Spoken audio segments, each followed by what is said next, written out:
प्यारे छात्रों, जैसे कि कल हमने कक्षा 10 के मैथ में कुछ इम्पोर्टेंट टॉपिक पर चर्चा हमने किया था।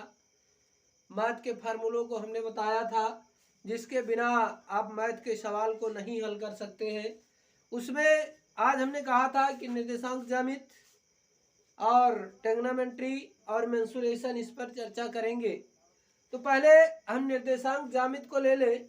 बड़ा निर्देशांक ज्यामिति में सबसे पहले हम कार्तीय तल की बात करें तो जो हमारा प्रथम चतुर्थांश होता है, ये प्रथम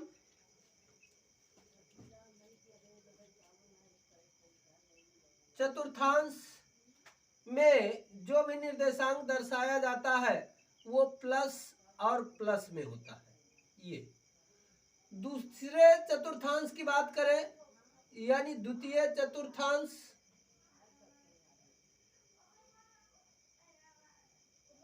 में माइनस और प्लस होता है।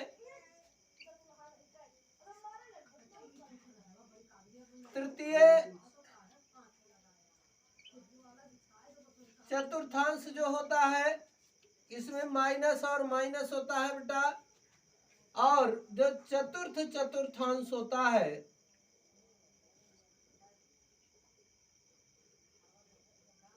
चतुर्थ चतुर्थांश जो होता है इसमें प्लस और माइनस ये दर्शाया जाता है। निर्देशांक जो लिखने का तरीका होता है, निर्देशांक लिखने का तरीका होता है बेटा, सबसे पहले भुज को लिखा जाता है। भुज कहा जाता है x अक्ष को। इसके बाद कोटि का मान लिखा जाता है और कोटि कहा जाता है y एक्सिस को, और इनको एक ब्रैकेट में हम बंद कर देते हैं। यह निर्देशांक हमारा लिखने का तरीका होता है। इसके बाद बेटा आप चले आए दो बिंदुओं के बीच की दूरी, दो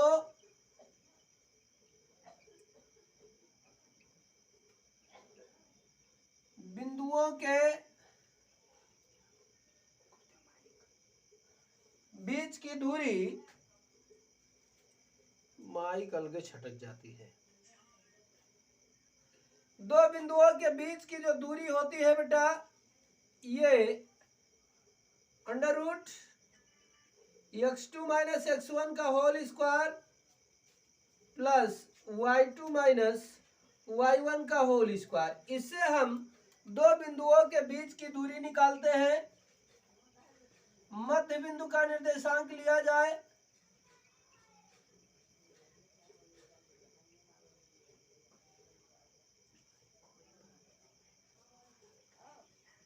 मध्य बिंदु का निर्देशांक जो होता है x1 प्लस x2 बटे 2 और y1 प्लस y2 बटे 2 इस फार्मूले से निकाला जाता है। और विभाजन के रूप में अगर लिया जाए, विभाजन के लिए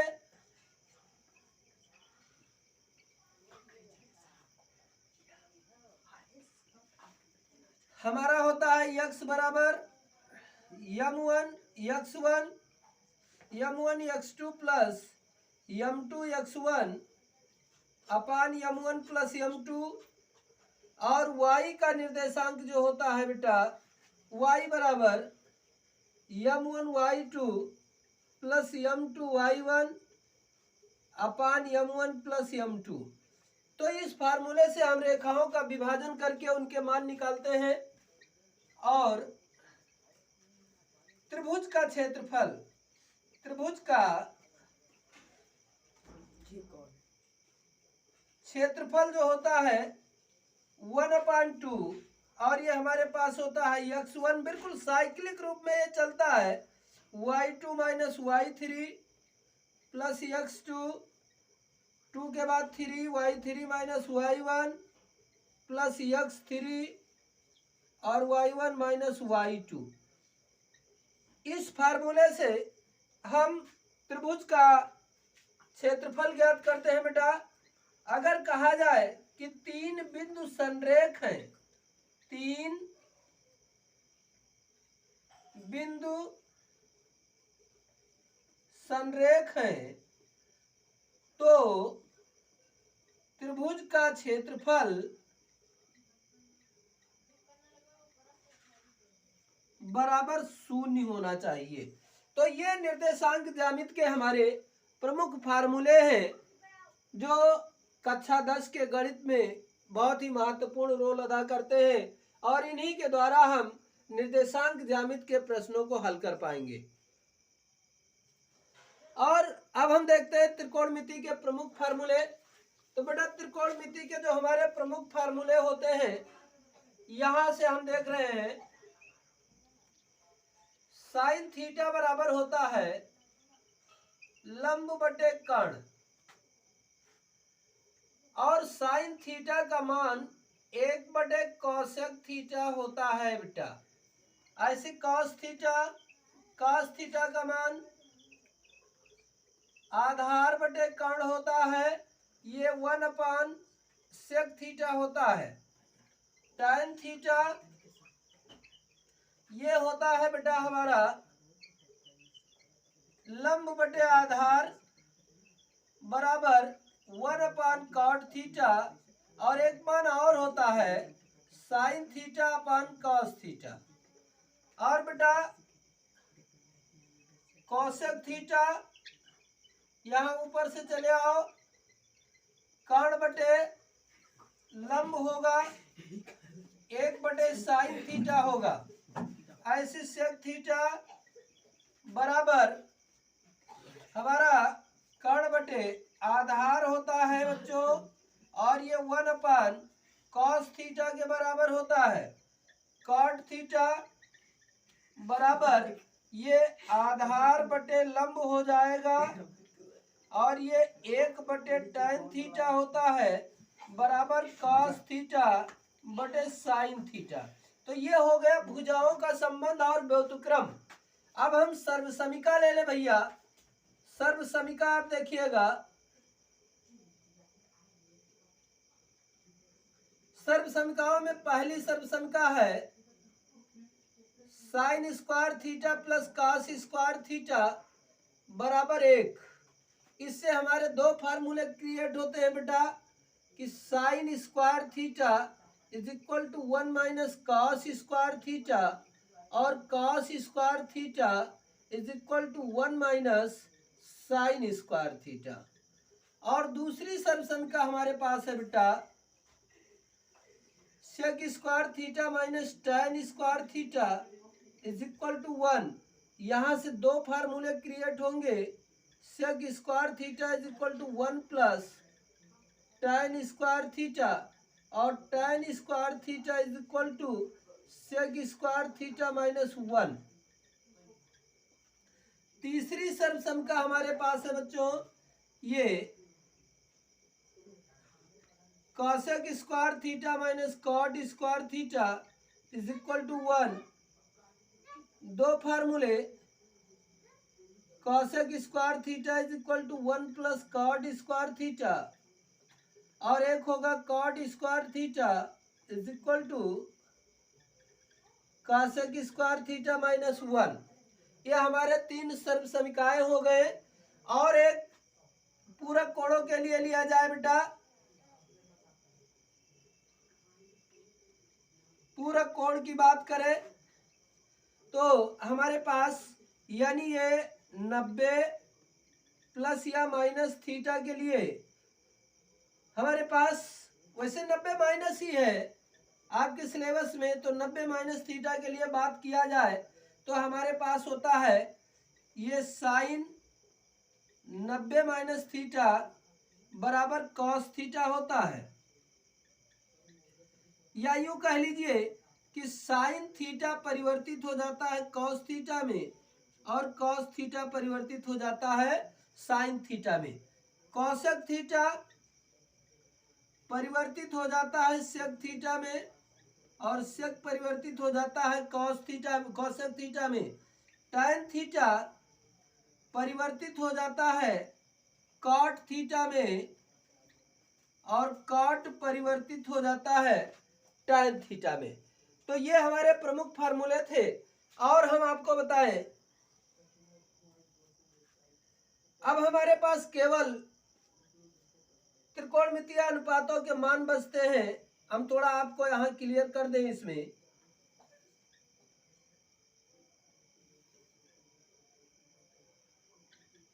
साइन, कॉस, टैन, कॉसेक, सेक और कॉट, ये हमारे पास है। इसमें बेटा हमारे पास 0 डिग्री, 30 डिग्री, 45 डिग्री, 60 डिग्री और 90 डिग्री इतने मान होते हैं।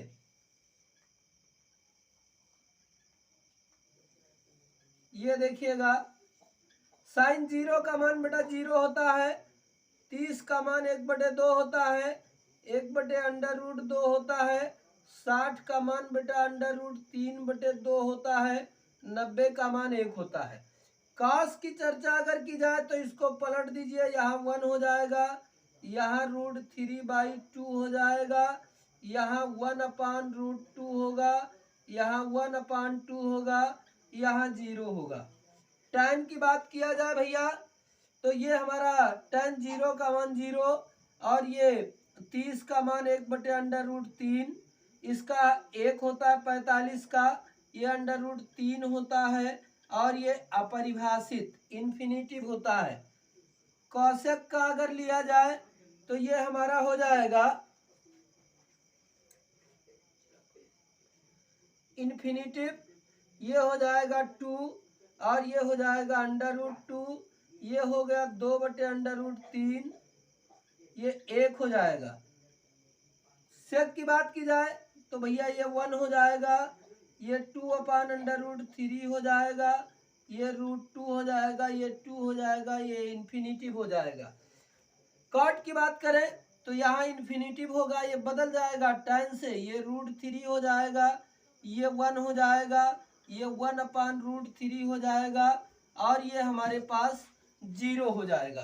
तो ये त्रिकोणमिति के हमारे प्रमुख फार्मूले थे जिनके आधार पर हम त्रिकोणमिति को हल करते हैं। तो इनको आप जरूर याद रखें क्योंकि इनके बिना त्रिकोणमिति जो है हल करना असंभव है। एक चीज और हम बताएं, अगर किसी वस्तु को, ये कोई वस्तु है, अगर हम पृथ्वी से नीचे से ऊपर की तरफ बेटा देखते हैं, ये आपका नेत्र है, यहां से अगर देखा जाए, यहाँ बेटा अगर हम किसी चीज को नीचे से ऊपर देखने का प्रयास करें, ये नेत्र है, यहाँ से अगर हम देखें ये, तो ये जो कोण क्षैतिज के साथ बनता है, इस कोण को हम उन्नयन कोण बोलते हैं।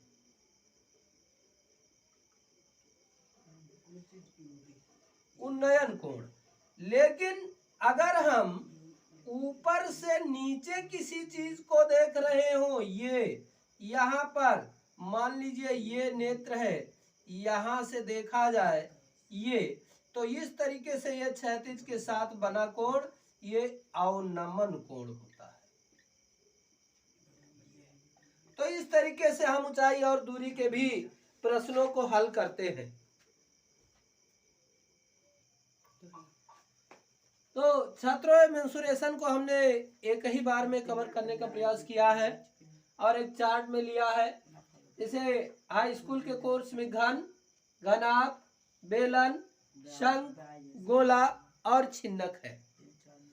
अब इनका आकार आप देखें तो ये घन का आकार है, ये घनाभ का आकार है, ये बेलन का आकार है, ये शंकु है, ये गोला और वो छिन्नक है। अब आप देखें पहले घन, घन की तिरछी ऊंचाई यानी विकर्ण ये √2, ये हमारा हो जाएगा। और वैसे तिरछी ऊंचाई निकालनी नहीं होती है, लेकिन हमने लिख दिया है, इसमें इसकी आवश्यकता नहीं होती है। आप चाहे तो इसमें हटा दीजिए, कोई दिक्कत नहीं है, ये इसकी आवश्यकता नहीं पड़ती है। इसके दीवारों का क्षेत्रफल निकाला जाता है तो बेटा 4a² होता है। और अगर इसका पृष्ठीय क्षेत्रफल निकाला जाए तो ये हमारे 6 तल होते हैं तो 6a स्क्वायर होता है, आयतन ये क्यूब यानी भुजा क्यूब। घनाभ की चर्चा करें बेटा तो घनाभ के चारों दीवारों का क्षेत्रफल 2h ब्रैकेट में l प्लस बी, h ऊंचाई है और l लंबाई, b चौड़ाई है। इसका पृष्ठीय क्षेत्रफल 2 ब्रैकेट में l into B plus B into H plus HL होता है और आयतन l into B into H यानी लंबाई गुणे चौड़ाई गुणे ऊंचाई होता है। बेलन जो होता है ये बेलन का पृष्ठीय क्षेत्रफल 2 पाई आर एच और संपूर्ण पृष्ठीय क्षेत्रफल 2 पाई आर ब्रैकेट में एच प्लस आर और आयतन पाई आर स्क्वायर एच होता है।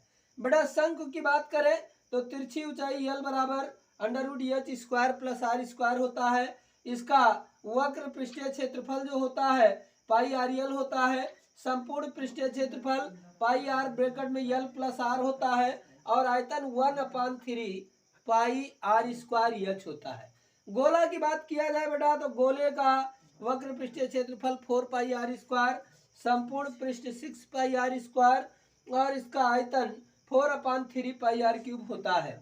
छिन्नक जो है इसकी तिरछी ऊंचाई l बराबर under root H square plus ये ब्रैकेट में r1 माइनस r2 का होल स्क्वायर और अगर इसके पृष्ठीय क्षेत्रफल की बात करें तो ये पाई l ब्रैकेट में हमारा r1 प्लस r2 होता है।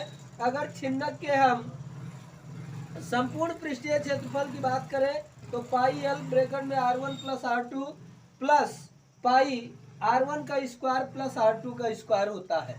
और अगर इसके आयतन की बात करें तो बेटा 1/3 पाई h ब्रैकेट में r1 का स्क्वायर प्लस r2 का स्क्वायर प्लस r1 r2 होता है। तो ये हमारे प्रमुख फार्मूले जो है वो मेंसुरेशन के हैं और इसके बाद इसी क्रम में कल जो है हम महत्वपूर्ण थ्योरम को सिद्ध करवाएंगे और प्रमुख रचनाओं पर चर्चा करेंगे जो श्योरली आते ही आते हैं, उनको कल कवर किया जाएगा मैथ में।